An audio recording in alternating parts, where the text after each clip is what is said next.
I'm not sure what crawled up my mother-in-law's butt, but she and I got along so well before I got pregnant. She called me her daughter, came over to see me all the time, called me randomly just to talk, told me she loved me all the time, etc. But after I got pregnant, something switched in her. She stopped calling. She never said, "I love you" back when I said it. She only came over to see my husband, and 9 times out of 10 it was trying to get him out of the house to go with her.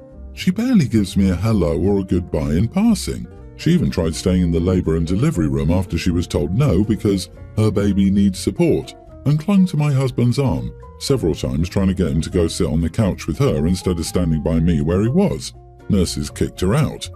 Since I had my daughter a few months ago, she's come over a good 10 or 15 times and has literally only held the baby twice. She just follows my husband around everywhere and still tries to get him to leave with her to go do chores, tasks for her, changing tyres, changing oil, fixing her computer, moving around her house, etc, etc, etc.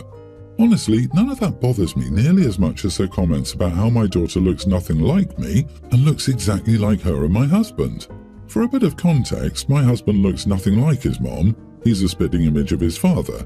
His mom is short, blonde and has brown eyes. He is super tall with black hair and green eyes. You can't tell they're related at all. But she insists my daughter looks just like her and my husband and nothing like me. She's made these comments more times than I can count, and I just give her, "Yeah, okay, Becky," and leave it. But yesterday I hosted a dinner for the family and obviously invited her. She shows up with a scrapbook album with photos of her and my husband from birth to now. She was showing and telling everyone who would listen that my daughter was basically not even mine if you go off of looks. My husband spoke up a few times with a clipped, "She actually looks just like my wife," but his mom didn't acknowledge him. But then she got to my mom, and my mom, being a no BS woman, said, "Are you blind or are you just being ignorant? That girl looks just like my daughter and nothing like you. Kinda weird to me that you're desperately pushing the narrative that the baby looks like you and your son, considering your son looks nothing like you either." No one in the house said anything, but a few were chuckling. My husband also didn't say anything, but he looked more like a deer in headlights than anything. My mother-in-law then left. She texted my husband and me later, saying she would never forgive us for not defending her against my mom, making a scene and embarrassing her in front of everyone. I don't feel bad. My husband does. Am I the idiot? Edit, she has 4 kids. My husband is the youngest, he is 27. Her 2 daughters have 1 child each. Her other son has 5 kids. She takes her daughter's kids once a month. She's never made a conscious effort with her other son's kids. She doesn't act like this with her other kids at all. She acts uninterested altogether. Ages, mother-in-law is 61, my mom is 44, my husband and I are both 27. OP, here's your answer. Mother-in-law is feeling pushed out, and this situation speaks loud and clear about where she stands with your family. She seems to be trying to reassert herself as part of the family with your husband. She's doing it all the wrong ways, but this is what it sounds like to me. Your mother-in-law's generation has a terrible time communicating in general, and she seems to be falling directly into the path of passive aggression. However, none of this makes you the idiot. I agree. Her inner thoughts are focused on herself, that she isn't a mom anymore, and that her son now has a family unit of his own rather than him adding OP to her family unit where she was still the primary. She wants very badly to make herself the nucleus again. I wish people could gracefully accept natural changes. She could have chosen to accept being a grandma, and this supportive, valued elder everyone is pleased to see and will miss. But if she keeps going this way, she'll be the one whose name makes folks cringe and secretly feels relieved when she isn't around. My mother-in-law is doing weird stuff to her youngest child, my husband, right after I got pregnant.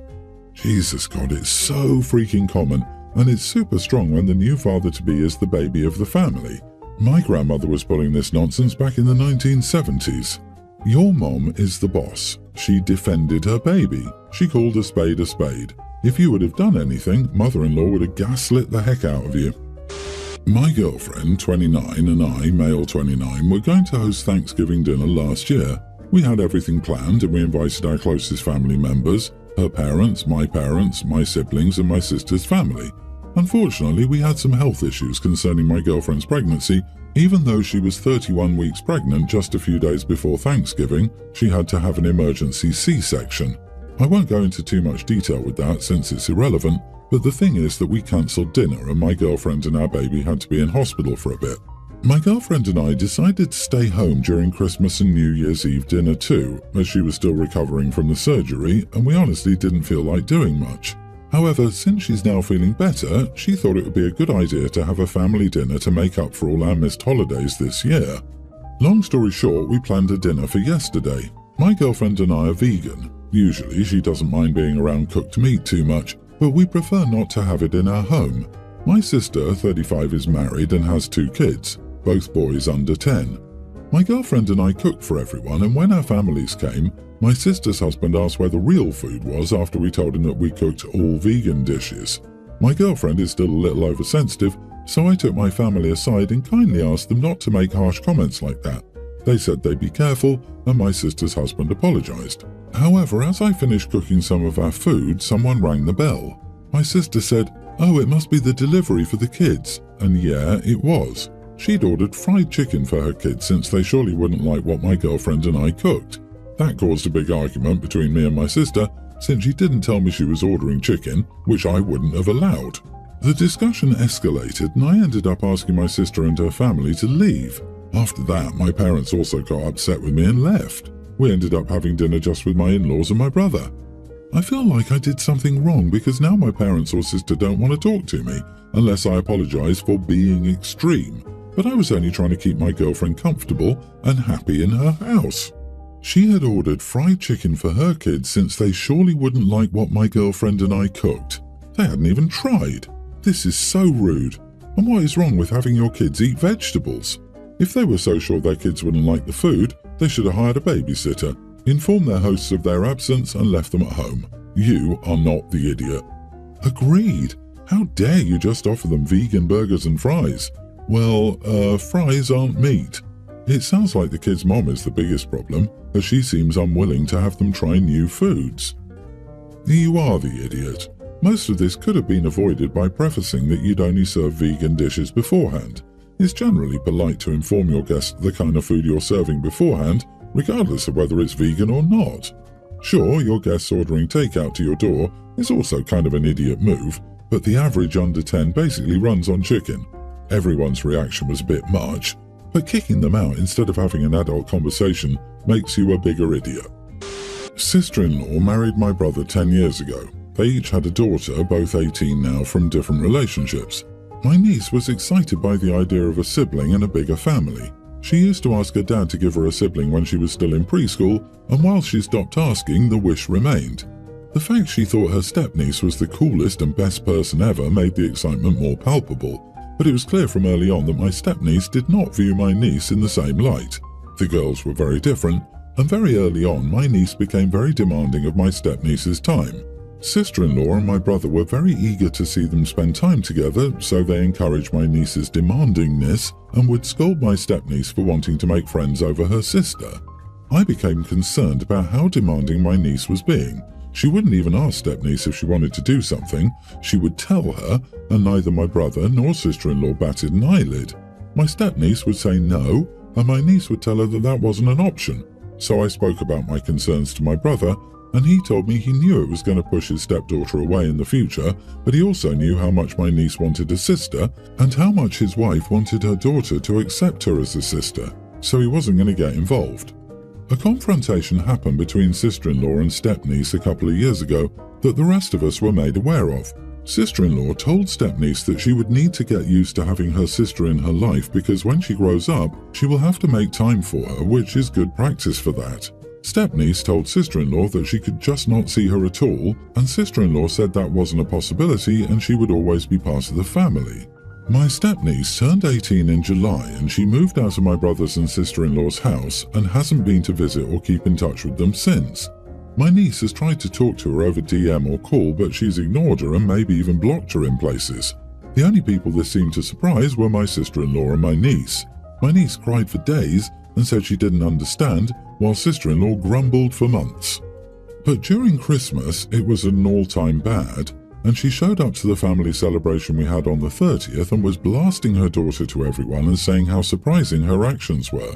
A lot of the family moved away from her, but when she sat down next to me to do her vent, I told her only she and my niece were surprised, and the rest of us saw her daughter's actions coming a mile away.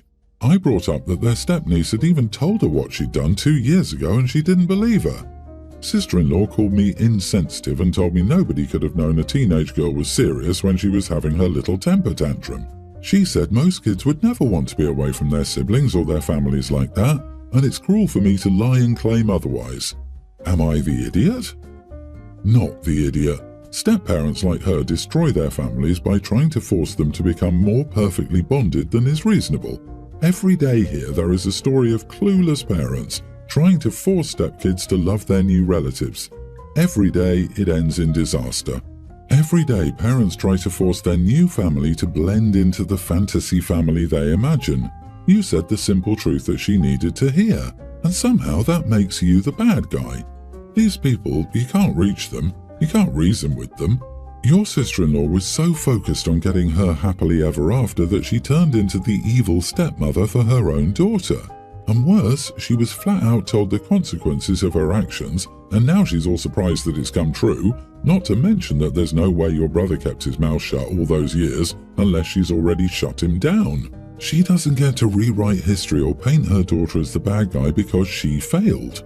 The crap talking isn't going to help because some of that family is still in touch with your stepniece and is going to let her know what's going on. Yesterday, my girlfriend came over to my house and was supposed to sleep over. A little after she arrived, she told me she was cold and asked for a hoodie.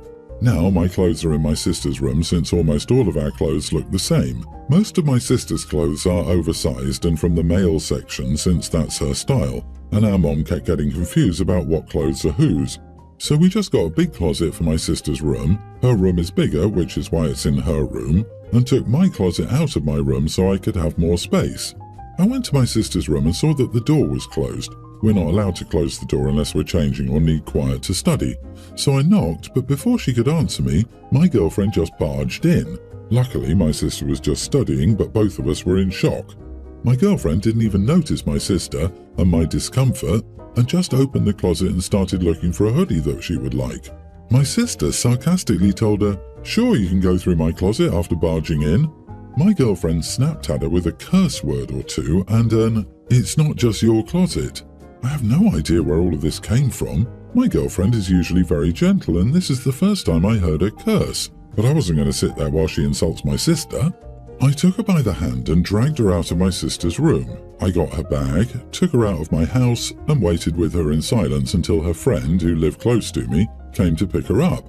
We haven't talked since. I tried to text and call her to say sorry for overreacting and trying to talk to her about why she treated my sister like that, but she hasn't answered me. I feel really bad about how I reacted, but I'm also mad about how she treated my sister. Am I the idiot? My house feels so much more spacious now that I took out all bathrooms other than one half bath. Your parents decided having you and your sister share a closet would be a good idea. You aren't allowed to close your bedroom doors, but you can have boyfriend and girlfriend sleepovers. There is just so much to unpack here.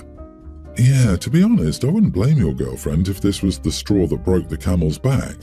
OP's house rules are so bizarre and inconsistent that maybe she was on her last nerve with this much weirdness and ready to break up anyway. Everyone's the idiot. Your girlfriend for how she acted, barging into someone's room, helping herself, cursing at your sister, etc. Your part is how you reacted. Next time with your next girlfriend, use your big boy words. Tell her she was wrong, why she cannot do that, talk to her about how you expect guests in your place to act, how family is to be treated, etc. And of course, if you have to, then tell her that the night is over. Just grabbing her stuff and pulling her out of the house was not how to deal with the situation. And do your own laundry and keep your clothes in your room. My 58 female son, 42, was born while I was still a high school student. I wasn't ready to be a parent and instead put him up for open adoption. The little family that adopted him would send me birthday and holiday cards, but that was as much as I was involved. I was terrified. The baby was diagnosed with some issue with the nerve in his eye and was blind from it. I felt like I'd done something wrong or caused it. I also felt so relieved I got to move on and live my life. I went to college, I built a career, all the while embarrassed to say I just haven't. I'm happy to know that he's doing well in life. He's getting married this spring and he has a doctoral degree in physics. It's all very nice to be proud of, but it's like learning about a stranger. I certainly don't feel like his mother. This Thanksgiving we hosted. All 3 of my children were present. My son follows a guide dog to get around, but he often takes off the harness and lets the dog play with the other family dogs when he's over. That day was much the same. I gave the dog some scraps and didn't think anything more of it. Several days later, it turns out his dog was at the emergency vet hospital and had some issues with maybe its pancreas and also a possible bone trapped in its intestine. They decided to take the dog to surgery to search for it and have it removed. My daughter immediately asked if I'd given the dogs anything and was furious with me for giving them some table scraps. She is adamant I caused this issue and I should be offering to pay. I did reach out to my son to offer to pay. He said that was kind, but he had it covered. I told him I didn't want him to worry financially because I knew it could be challenging for him to keep employment given his condition. All he said was that he has pet health insurance, so after the deductible he only pays 10% and he's completely capable of paying for it. We left it at that. My daughter is still now refusing to bring her dogs to my home, calling me irresponsible. She blames me and feels like I never take responsibility for the harm I cause, but I cannot pay if she refuses to take my money. OP, if you didn't check what table scraps you were giving the dogs and it was dangerous to the dogs, you should be counting your lucky stars you're not paying vet bills for 3 dogs. You are the idiot. I'm on your daughter's side. As a side note, you also seem a little resentful that your daughter reached out to her half-brother. You are not obligated to have a relationship with your son, but your children have a right to form a relationship with their brother if they'd like. Not to mention, it feels like she looks down on him for being blind. I don't know, Opie just has a bad vibe. Because I know it can be hard for him to keep employment given his condition. Yeah, the dude has a PhD in physics. I can't even imagine learning that while being blind. I think he's more than capable. It's I was just doing my thing, doing something with other people's animals without asking, causing damage, and I don't even like my son. Why is everyone mad at me? Vibe. Yuck. The dude is lucky to be adopted by his little family. Poor little OP. Everyone is ganging up on her.